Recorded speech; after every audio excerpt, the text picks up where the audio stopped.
बंदी छोड़ सतगुरु रामपाल जी परमेश्वर जी की जय हो। सत्साई भाई और बहनों, कल राजस्थान के नागौर में, आज कितनी तारीख है? आज 14 अप्रैल 2024 है। कल 13 अप्रैल 2024 को राजस्थान के नागौर में संत रामपाल जी भगवान के भक्तों के साथ में बहुत बड़ा धोखा हो गया। वैसे तो सतलोक आश्रम मैनेजमेंट हरियाणा वाले बड़े बड़े जो समागम होते हैं, बड़े बड़े जो सत्संग होते हैं, वो केवल आश्रमों में ही करवाते हैं, क्योंकि वहां पे दान धर्म आता है, ज्योति पाठ का पैसा आता है। अब की बार इन्होंने सत्संग का आयोजन राजस्थान के नागौर में करवाया और एक राजनीतिक रैली के लिए करवाया। हरियाणा से संत रामपाल जी महाराज जी का बड़ा लड़का वीरेंद्र, संत रामपाल जी का बड़ा लड़का वीरेंद्र हरियाणा से आया एक राजनेता की रैली को सपोर्ट करने के लिए, राजस्थान के नागौर में बीजेपी के नेता को सपोर्ट करने के लिए। धोखे से संत रामपाल जी के सभी भक्तों को इकट्ठा किया गया, जो नागौर के थे और नागौर के आसपास के भगत थे। सभी संत रामपाल जी के भक्तों को इकट्ठा किया गया सत्संग के नाम पर, जबकि शनिवार को इनका कहीं कोई सत्संग नहीं होता है। केवल संडे को इनके छोटे छोटे सत्संग होते हैं, छोटे छोटे सत्संग संडे को। लेकिन इन्होंने शनिवार के दिन संत रामपाल जी के भक्तों को इकट्ठा किया सत्संग के नाम पर कि बड़ा सत्संग है। भक्तों ने जरा भी दिमाग नहीं लगाया कि बड़े बड़े सत्संग तो ये लोग आश्रमों में करते हैं। फिर आज शनिवार को ऐसी क्या इमरजेंसी आन पड़ी, अचानक से बड़े सत्संग का आयोजन कर दिया गया। भक्तों को ऐसा ज्ञान देने की क्या आवश्यकता पड़ गई अचानक से इन लोगों को? किसी ने कोई दिमाग नहीं लगाया।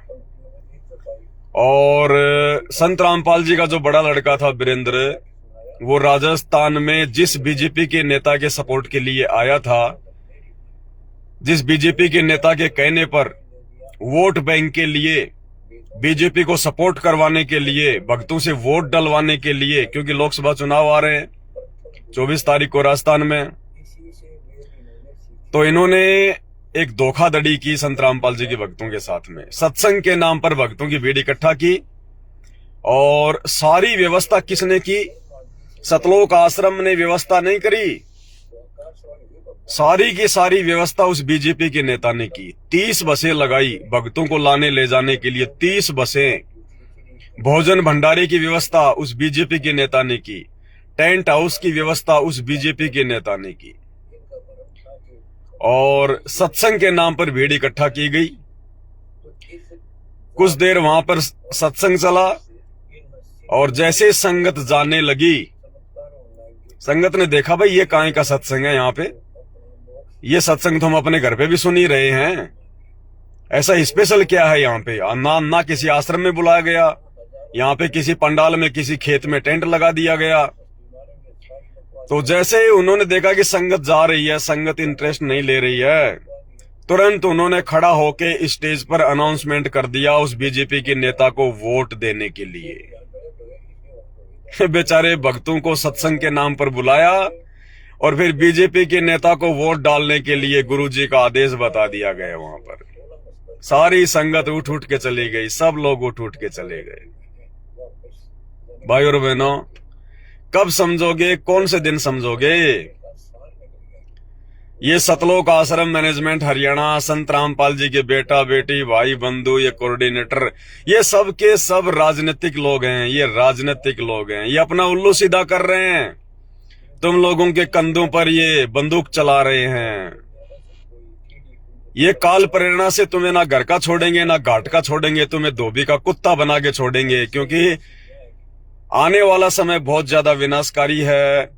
2028 से पहले पहले काल ने तांडव मचाना है, और काल नहीं चाहता कि कोई भी संत रामपाल जी का भगत पूर्ण मर्यादा में रह सके, क्योंकि पूर्ण मर्यादा में रहेगा तो काल उसको छेड़ नहीं सकता, काल उसको जीत नहीं सकता। इसलिए वो चाहता है कि सबकी मर्यादा तोड़वा दूं, क्योंकि मर्यादा बिना भक्ति नहीं है, मर्यादा बिना परमात्मा रक्षा नहीं करेगा।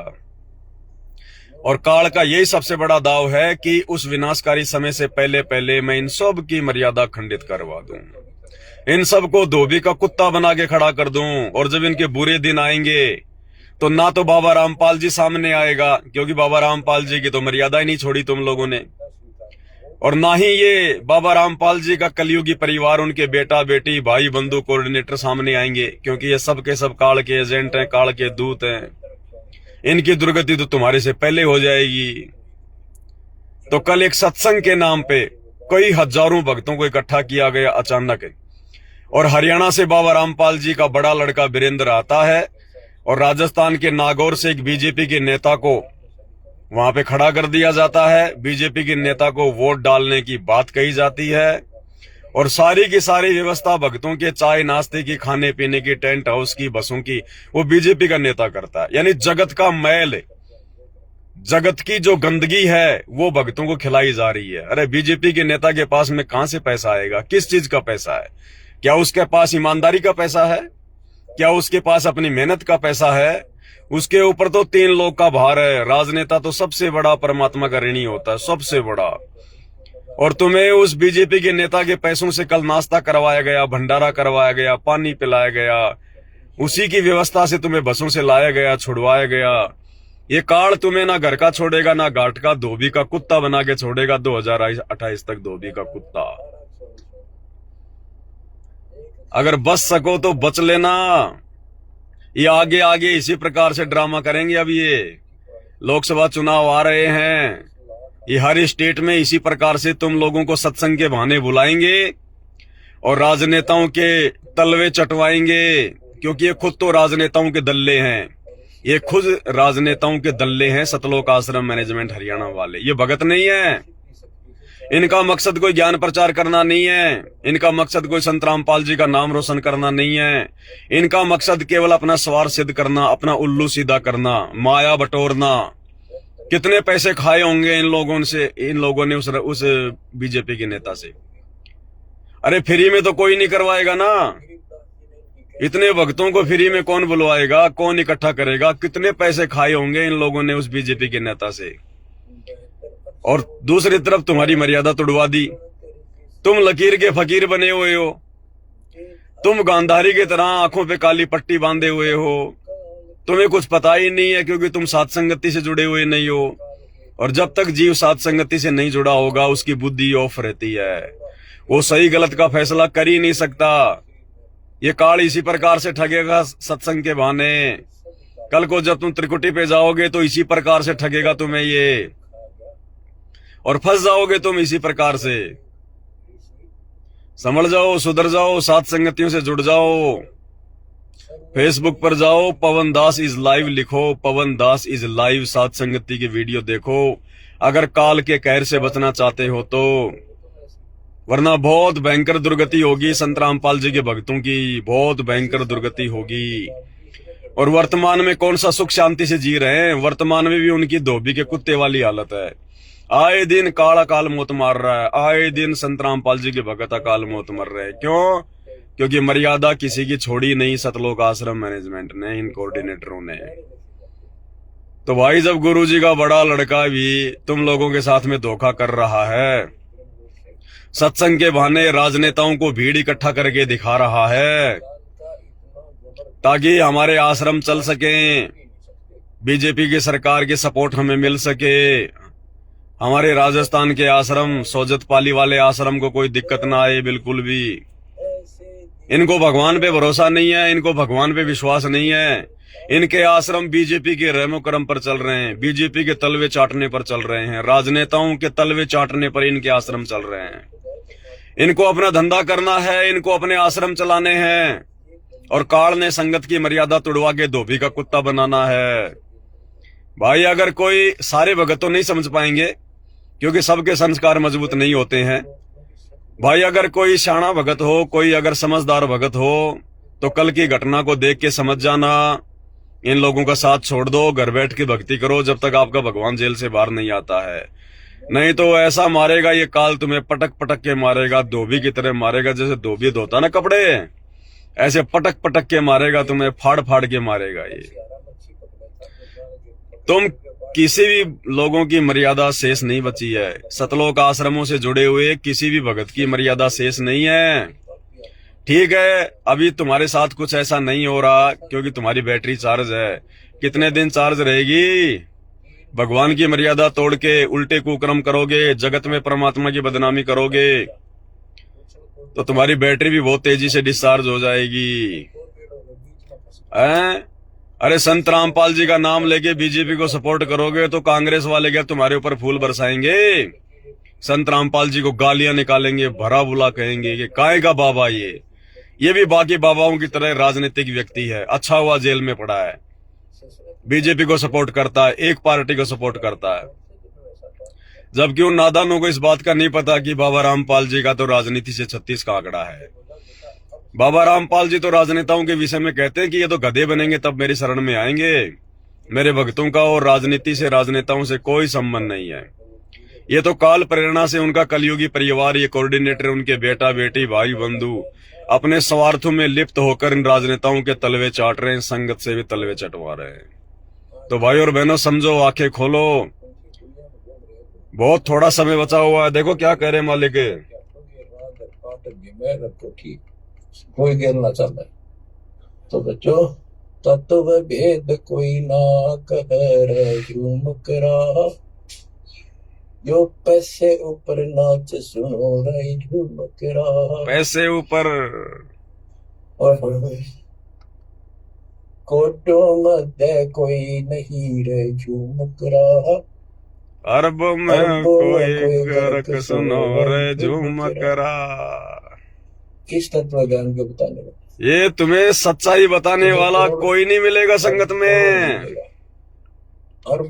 ये तो परमात्मा ने दया कर रखी है इस पवन दास पर, 2 कौड़ी के कुत्ते पर, जो तुम भगत भाई बहनों को समझा रहा है, तुम्हें बता रहा है।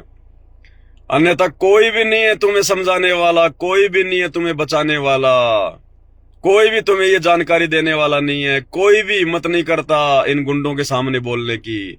डरते हैं इन कोऑर्डिनेटरों से, संत रामपाल जी के बेटा बेटियों से, भाई बंधुओं से, क्योंकि ये राक्षस हैं, ये कलयुगी राक्षस है, ये गुंडे हैं, ये जल्लाद हैं। इसलिए संगत वाले डरते हैं बेचारे इनसे। इस पवन दास को परमात्मा ने इंजेक्शन लगा रखा है निर्भय का। पवन दास को डर नहीं लगता इन गुंडों का, इन राक्षसों का। इनके मुंह पे बोलता हूं, इनकी छाती पे जाके बोलता हूं, सरेआम बोलता हूं, ये गुंडे हैं, गुंडे, राक्षस हैं, राक्षस। इनका काम है संगत को काल के मुंह में धकेलना, इनका काम है पैसों के लिए कुछ भी कर देना। समझ जाओ भाई और बहनों, समझ जाओ, वरना दुर्गति होगी, दुर्गति। भगवान की मर्यादा तोड़ के, भगवान का नियम तोड़ के आज तक ना कोई धरती पर सुखी हुआ है, ना कोई हो सकता। अरे अगर ये गंदी राजनीति भी संत रामपाल जी ने करवानी होती तो आज संत रामपाल जी जेल में नहीं होते।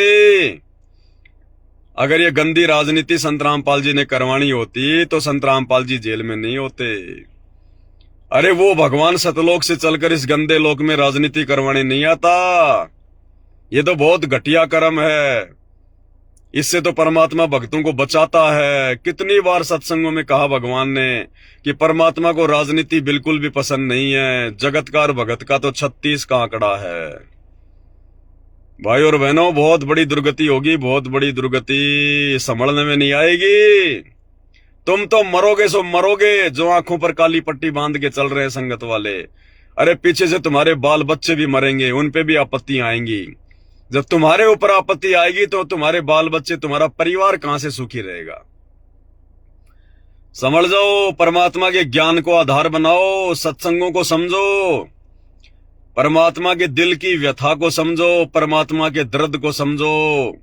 वो किस लिए जेल में बैठा है, क्यों सतलोक से चल के आया है। ये बीजेपी कांग्रेस करवाने के लिए आया है?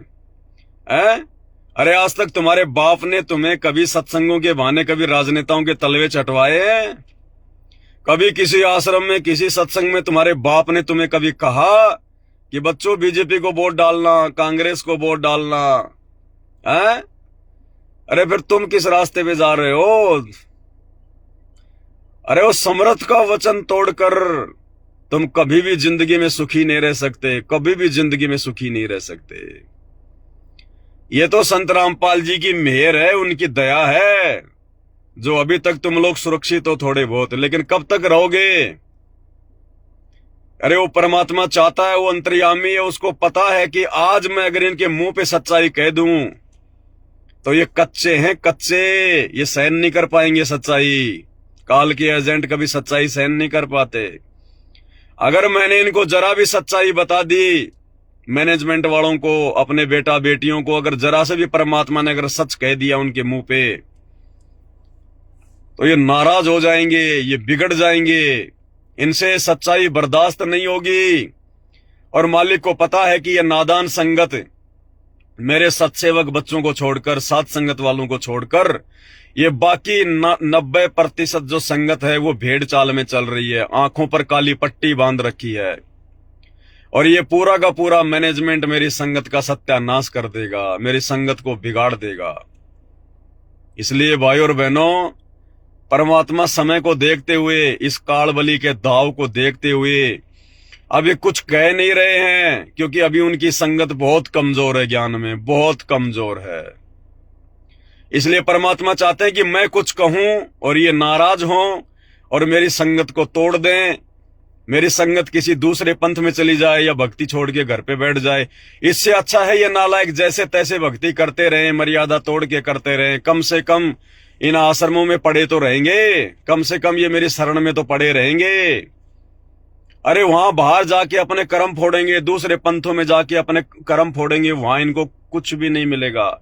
और कम से कम ये मर्यादा तोड़ के अगर इन आश्रमों में पड़े रहेंगे, देखा देखी भेड़ चाल में चलते रहेंगे, तो कुछ तो थोड़ा बहुत तो लाभ मिलता रहेगा।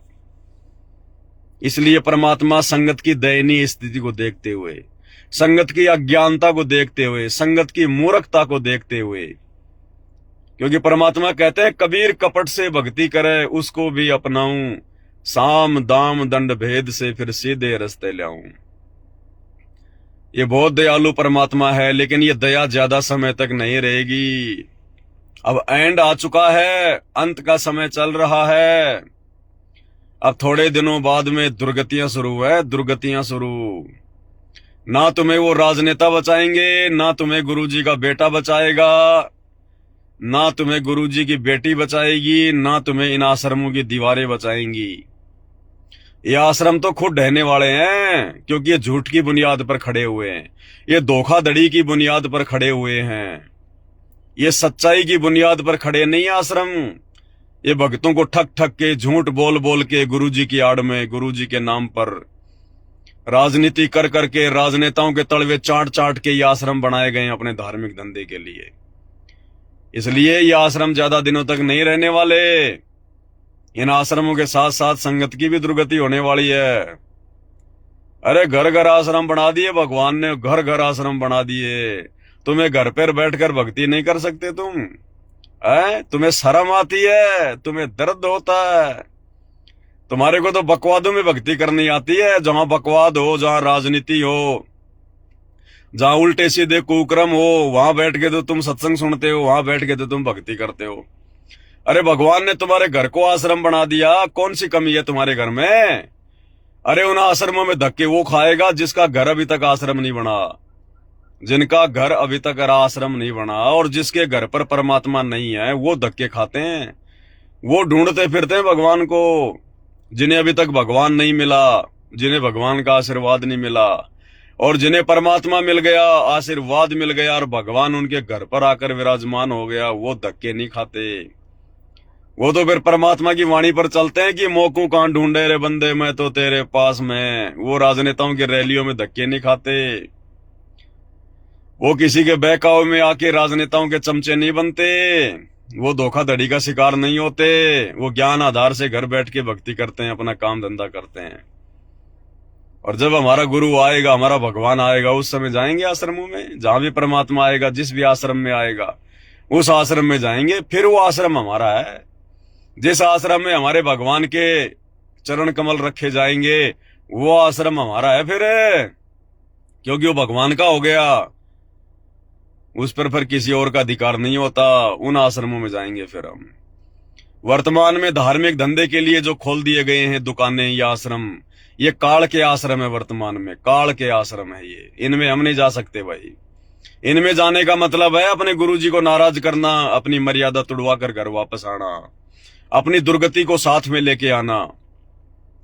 भाई और बहनों समझो, बहुत बड़ा धोखा कर रहा काल तुम भक्तों के साथ में, बहुत बड़ा धोखा कर रहा है। सत्संग के बहाने तुम्हारे को राजनेताओं को सपोर्ट करवाया जाता है, राजनेताओं को बुलाया जाता है। अरे क्या खा रहे हो? तुम्हें खाना क्या चाहिए था? तुम परमात्मा के अंश हो, तुम्हें मोती खानी चाहिए, और तुम राजनेताओं का नाश्ता कर रहे हो, तुम राजनेताओं का भंडारा खा रहे हो। अरे राजनेताओं की बसों में आ रहे हो, जा रहे हो, तुम क्या बीतेगी तुम्हारे साथ में? तुम तो उस राजनेता के पाप कर्म खा रहे हो। तो भाई कल जो धोखा हुआ है संत रामपाल जी के भक्तों के साथ में राजस्थान के नागौर में, सत्संग के बहाने भक्तों को बीजेपी नेता की रैली में बुला दिया गया। गुरुजी का बड़ा लड़का वीरेंद्र उस राजनेता के सपोर्ट में आया, और तुम लोगों को सत्संग के बहाने उस राजनेता के सामने एक भीड़ के रूप में पेश कर दिया गया कि साहब ये देखो आपका वोट बैंक, ये देखिए साहब ये आपके दल्ले, ये आपके चमचे, ये हजारों की संख्या में ये आ गए, बाबा रामपाल जी के भगत आपके चमचे आ गए, देखो ये आपके पोलिंग एजेंट बनेंगे, ये आपको वोट डालेंगे, ये आपको जिताएंगे, और जीतने के बाद में आप जितने कुकर्म करोगे वो पाप भी इनके सर पे रखे जाएंगे। मरोगे अकाल मौत, मरोगे अकाल मौत। बाबा रामपाल के भरोसे मत रहना। अरे बाबा रामपाल के भरोसे मत रहना कि भाई गुरुजी बचा लेंगे, गुरुजी बचा लेंगे। मर्यादा तोड़ने वाले को तो कोई नहीं बचाता। बाबा रामपाल ने ठेका नहीं ले रखा कि तुम मर्यादा तोड़ते रहोगे और वो तुम्हें बचाता रहेगा। भाई और बहनों, दास की तो प्रार्थना है, विनती है, बाकी जिसने अपनी ऐसी तैसी करवानी है वो तो करवा के रहेगा। अरे जो भगवान की नहीं मान रहा, जो भगवान के सत्संगों की नहीं मान रहा, वो हम जैसे 2 कोटि के जीवों की क्या मानेगा भाई। लेकिन मानने वाले मान गए, अपनी दुर्गति करवाने से बच गए, घर बैठ के भक्ति कर रहे अपनी। और भाई जिनके सिर पे भूत सवार है वो तो भाई अपनी दुर्गति करवा के मानेंगे। तो भाई आपकी अपनी मर्जी है, बाकी हमारा काम तो आपको बताना है, आपको जगाना है। बाकी तो समय आने पर जब दुर्गतियां होंगी तब ये बातें याद आएंगी। लेकिन उस समय क्या होगा? कुछ नहीं होगा। उस समय कोई बचाव नहीं होगा तुम्हारा, कोई सहायता नहीं होगी। मर्यादा तोड़ के भक्ति करने वालों को ना भगवान बचाता है ना कोई और बचाता है। बाकी आपकी मर्जी भाई, दास का तो काम था संदेशा देना। बंदी छोड़, सतगुरु रामपाल जी भगवान की जय हो।